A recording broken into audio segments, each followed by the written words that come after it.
Hola, liberales, bienvenidos al último capítulo de esta saga polentera. En el capítulo anterior vimos cómo el peronismo logró regresar al poder de la mano de Carlos Menem tras un espantoso gobierno de Ricardo Alfonsín. Sin embargo, el Carlos no aplicaría las típicas políticas polenteras de gasto público desenfrenado, financiado con inflación, sino que gracias a Domingo Cavallo aplicaría un régimen de convertibilidad 1 a 1 con el dólar, mediante el cual Argentina viviría con la menor inflación del mundo por 10 años. Sin embargo, el Carlito terminaría cayendo ante el demonio polentero de gastar como si no hubiera mañana, por lo que el país terminaría endeudado hasta la coronilla. Por lo que el peronismo perdió las elecciones del 99 y su lugar fue ocupado por Fernando de la Rúa, quien no quiso o no pudo llevar el ajuste fiscal que exigían las cuentas públicas, y a los 2 años se terminó yendo en helicóptero.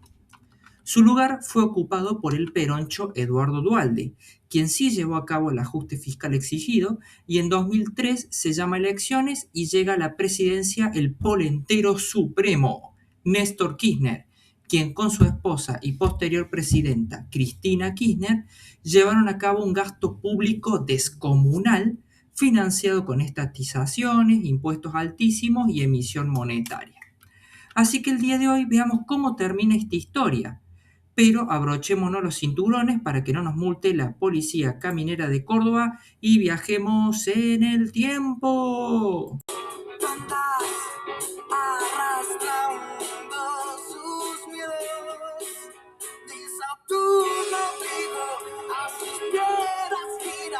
Como todo líder autoritario, Cristina no se encargó de construir un sucesor.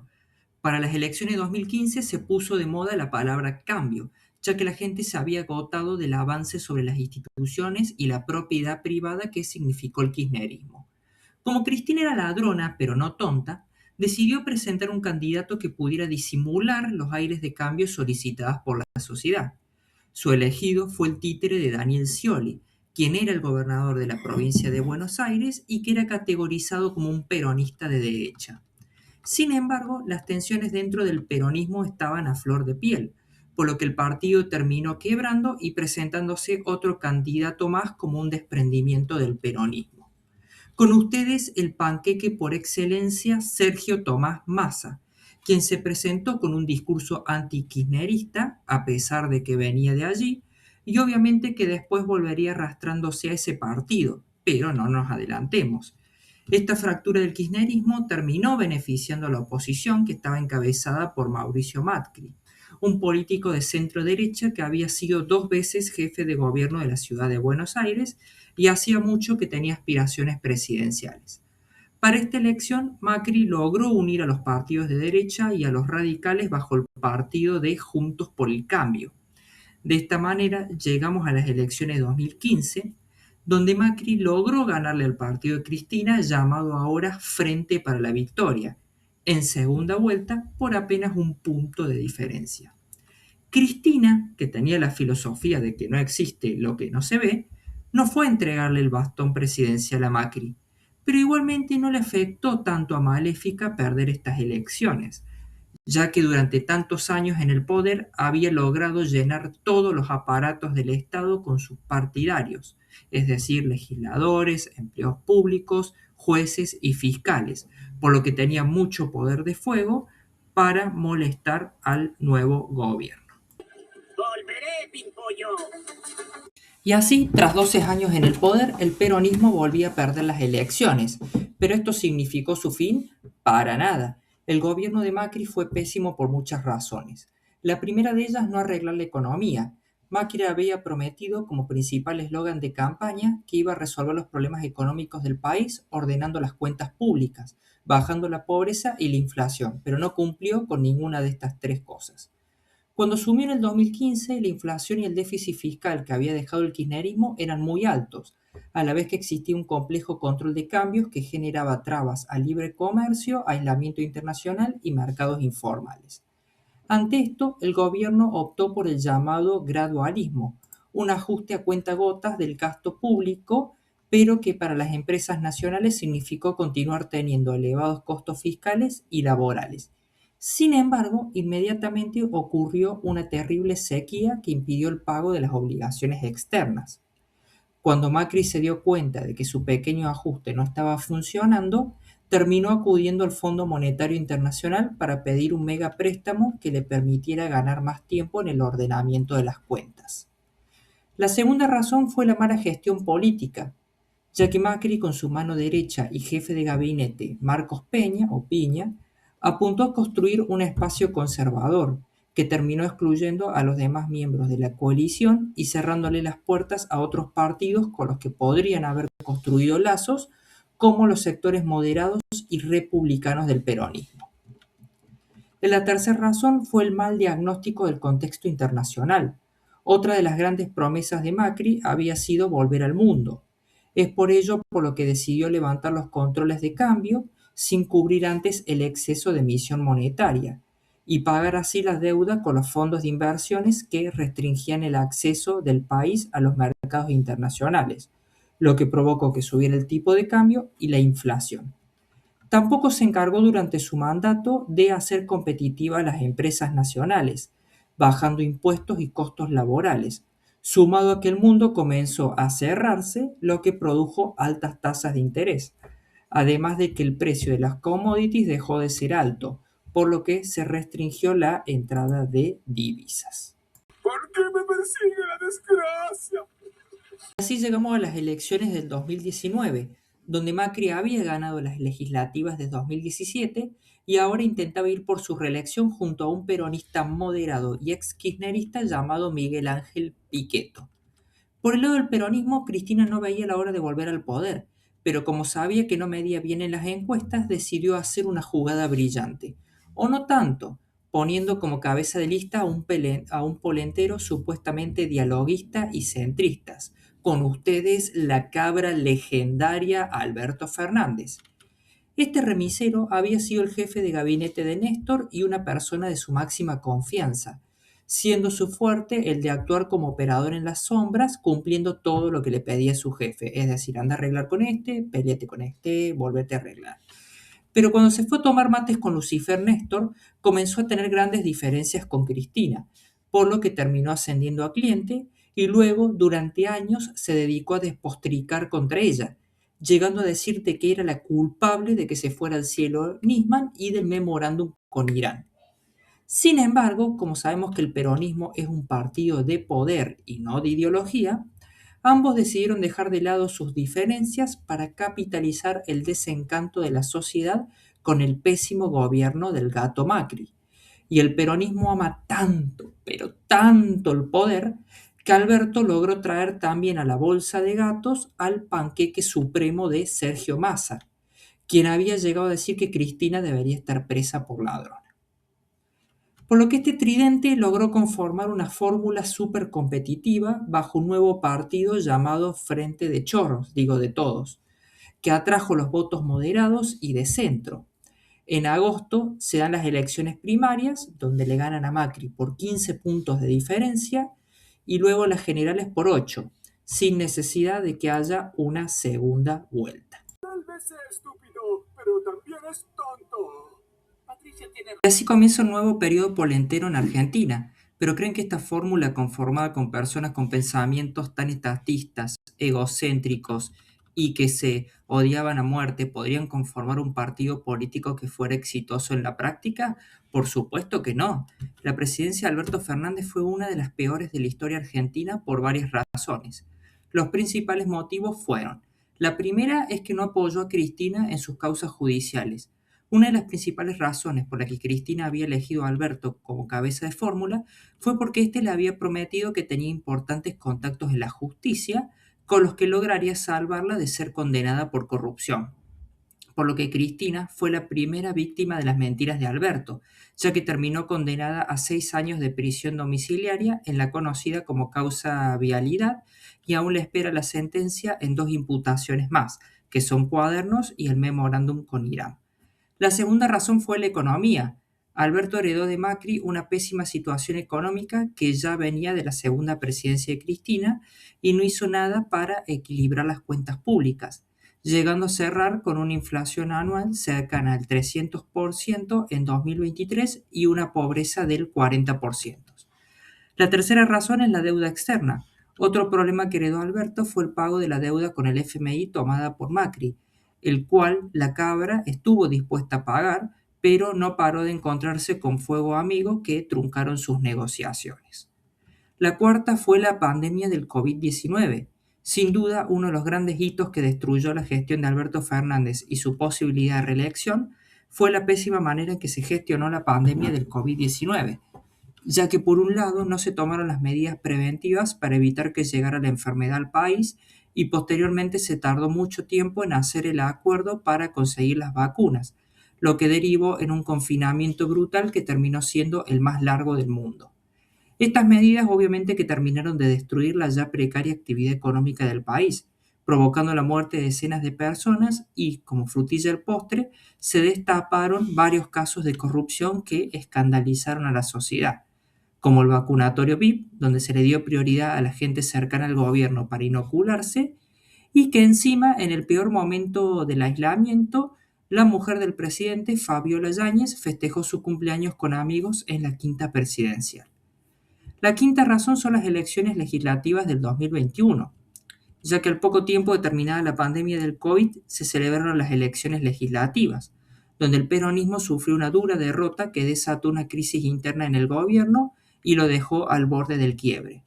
Se produjeron las renuncias de varios ministros, donde la más importante fue la del ministro de Economía, Martín Guzmán, quien venía haciendo toda clase de malabares para poder refinanciar la deuda con el FMI. El mismo fue reemplazado brevemente por Silvina Batakis y le siguió el superministro y abogado Sergio Massa, quien se convertiría en el nuevo candidato oficialista para las siguientes elecciones presidenciales de 2023.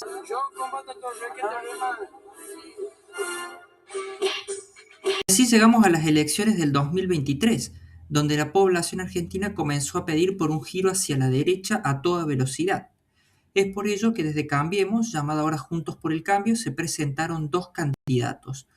Horacio Rodríguez Larreta, quien era el jefe de gobierno de la ciudad de Buenos Aires y tenía un perfil de centro-izquierda, y Patricia Bullrich, que había sido ministra de Seguridad durante la presidencia de Macri y que tenía una ideología de centro-derecha. Como Alberto Fernández se había convertido en un cadáver político, es que desde el peronismo se creó el partido Unión por la Plata, digo por la patria, con dos candidatos, Sergio Panqueque Massa, con un perfil de centro-derecha, y el comunista Juan Grabois. Todo parecía que la elección se iba a definir entre estos dos portaaviones, pero en Argentina no te aburrís nunca y en este caso fue porque apareció, para patear el tablero, un candidato con un discurso radical anti-estados. Con ustedes, el león Javier Milei. Pero ¿cómo pudo aparecer alguien así en un país tan zurdo como Argentina? Bueno, veámoslo. Surprise, motherfucker.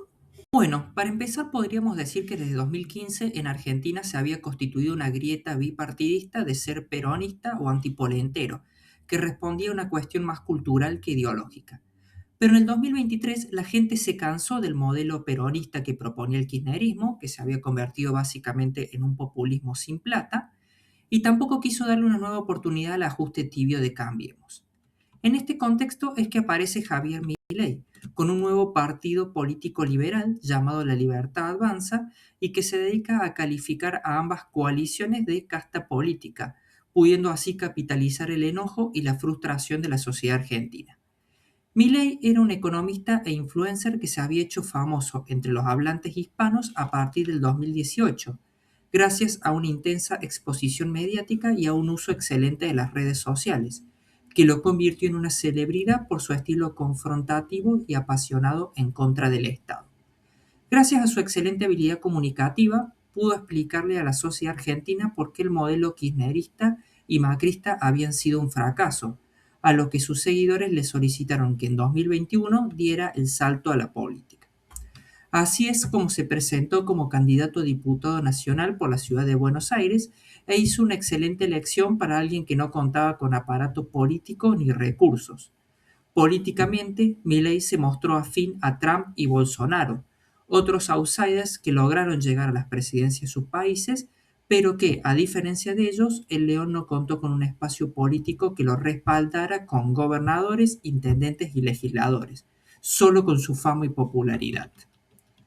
En cuanto a lo discursivo, Milei logró imponerse con una épica radical o apasionada, como él dice, tanto en las formas como en el contenido, con una propuesta que combinó componentes libertarios, es decir, posiciones anti-Estado que siempre habían sido marginales y desprestigiadas en la Argentina, con una crítica enfática a las élites políticas a quienes calificaba de casta privilegiada. Durante la campaña presidencial, Milei prometió que iba a hacer una enorme baja del gasto público, utilizando una motosierra como símbolo, para que así bajaran los gastos impositivos y laborales en el sector privado y se comenzara a crear empleo genuino. Con este discurso tan rupturista, el Javito logró seducir principalmente al voto masculino y juvenil, a la vez que logró conquistar a posiciones conservadoras a través de su ideología judeo-cristiana occidental y una dura política de seguridad con la famosa frase "el que las hace las paga". Y así es que llegamos a las elecciones de 2023, donde en las primarias la Libertad Avanza fue la sorpresiva ganadora, con un Cambiemos donde se impuso Bullrich y Massa por el peronismo. Al tiempo se producen las elecciones generales, donde el panqueque Massa acude a un gasto público descomunal para poder ganar en primera vuelta y queda solo a 3 puntos de lograrlo, teniendo que jugar la final contra la Libertad Avanza. En este balotaje, Milei hace una alianza con Bullrich para que le transfiera sus votos y así logra convertirse en presidente con una cómoda diferencia de 10 puntos. ¡Cielos, qué macizo! Y así, en el 2024 comienza el primer gobierno liberal libertario de la historia de la humanidad, con un Milei que aplica el drástico plan de ajuste del gasto público que había prometido, cortando las transferencias discrecionales a las provincias, congelando y licuando los salarios públicos y reduciendo su planta, eliminando subsidios al transporte, a los servicios públicos, planes sociales, etc. Gracias a esto, las cuentas públicas comenzaron a tener superávit por primera vez desde hacía más de una década, lo que produjo una baja abrupta del riesgo país, que la inflación mensual pase del 25% al 2%, que la tasa de pobreza baje más de 10 puntos y que se levante el cepo cambiario a la libre entrada y salida de divisas. Pero no todo fue tan bonito. La contracara fue que al liberarse abruptamente el tipo de cambio oficial, que tenía una brecha del más del 100% con el informal, provocó una pérdida de ingresos reales de los trabajadores, con una actividad económica que se estancó por la falta de confianza de los inversores ante un gobierno tan débil institucionalmente. A pesar de esto, el 2024 fue bastante tranquilo, ya que la oposición no puso muchos palos en la rueda a las medidas del gobierno, pensando que la gente no se aguantaría el ajuste y que se alzaría contra el mismo.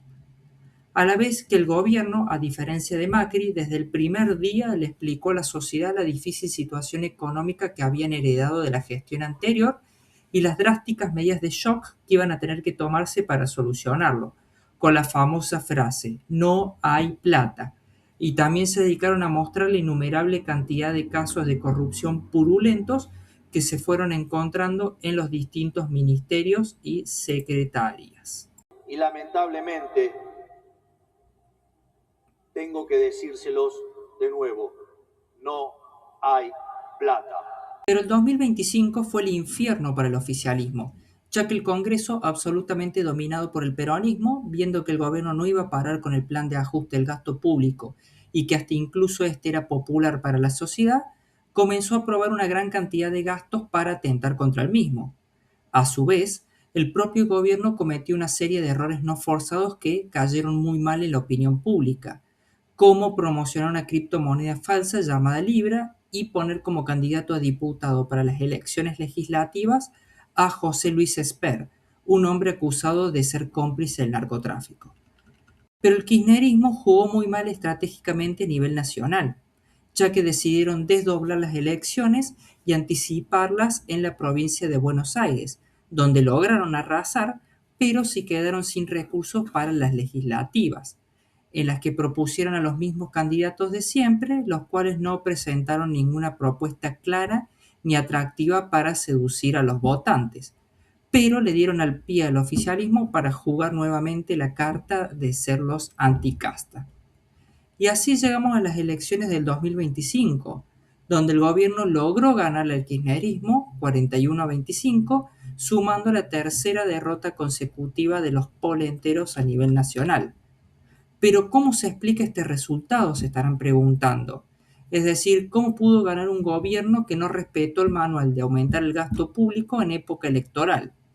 Bueno, una explicación la encontramos con Lara Goiburu de Management and Fit, quien dice que la gente prefirió la incertidumbre del futuro que la certeza del pasado, reflejando así que la Argentina cambió su paradigma, ya que los ciudadanos prefirieron seguir aguantando el ajuste con la esperanza de que valdría la pena para tener un futuro mejor, o como diría Milei, para plantar la semilla del árbol cuya sombra no vamos a ver.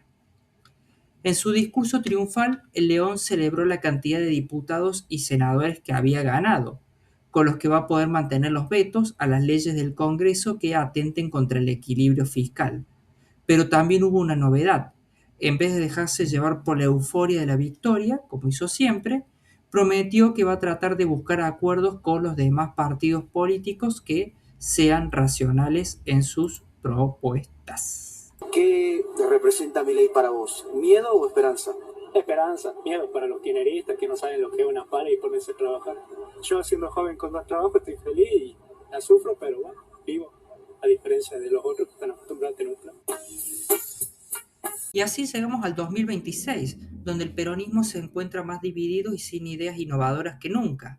Por el momento son una bolsa de gatos constituida por el kicilloфismo, cristinismo, masismo y un grupo de varios gobernadores del interior del país que conformaron un partido llamado Provincias Unidas, el cual se presentó a la última elección y fue un fracaso.